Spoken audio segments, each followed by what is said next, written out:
Well, with growing concern for our environment, you might expect a place like this to be protected. But tonight, a British Columbia lake may soon find itself next to a toxic waste dump. A federal court has just cleared the way for a mine to be built nearby. What's more, a CBC News investigation has found that across the country, bodies of water are quietly filling up with mining waste, something the federal government is allowing to happen. Terry Malevsky explains. He's hoping for food. No, hey. A bear is nothing new on Highway 37 to the Yukon. It is wild up here with bears and beavers and pristine mountain lakes. The beauty of it is you don't have to be any good at fishing. You just have to be here. One of those wilderness lakes is Kluala Lake, in what the native people call the sacred headwaters, where 3 of BC's salmon rivers are born. The lake is teeming with trout, and bush pilot Doug Beaumont catches one on his first cast. But Jim Borkin, a local conservationist, fears the trout spawning ground is doomed to become a toxic dump.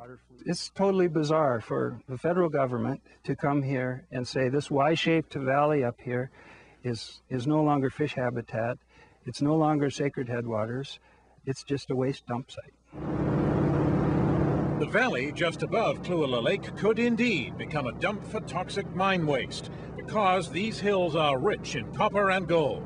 And now a federal court has ruled in favor of a new mine here, and the company says it's a potential bonanza. This is a project that could bring a lot of good jobs, long-term jobs, well-paying jobs to a community that desperately needs it.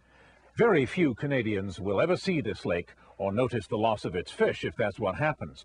But if the mine goes ahead, the economic impact will be huge. Hundreds of jobs, hundreds of millions of dollars of new investment. Now this is a test case in a battle between miners and conservationists, not just over this lake, but over dozens of lakes all across Canada.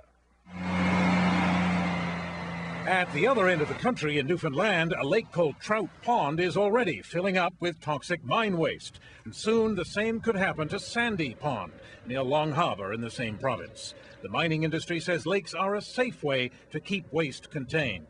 In some cases, particularly in Canada with this kind of topography and this number of natural lakes and depressions and ponds, but in the end, it's really the safest option. Environmentalists, though, say it happens too often, with federal officials using a regulation called Schedule 2 to quietly reclassify lakes as dumps.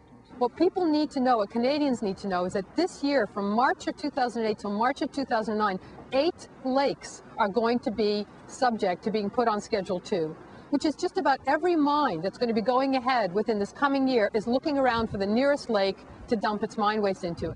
But that's just this year. Since 2006, 16 lakes across Canada have been listed as potential dump sites. Add those to about 50 lakes that have already met that fate.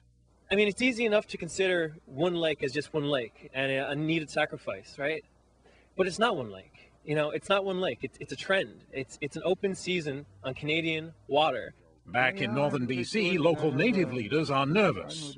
Once they do the mine, they're going to leave, and we're the people who are going to live with that. Not me, but my grandchildren. So fans of the lake are fishing while they can, knowing it may become another casualty of the mining boom. Terry Malevsky, CBC News on Kluala Lake, BC.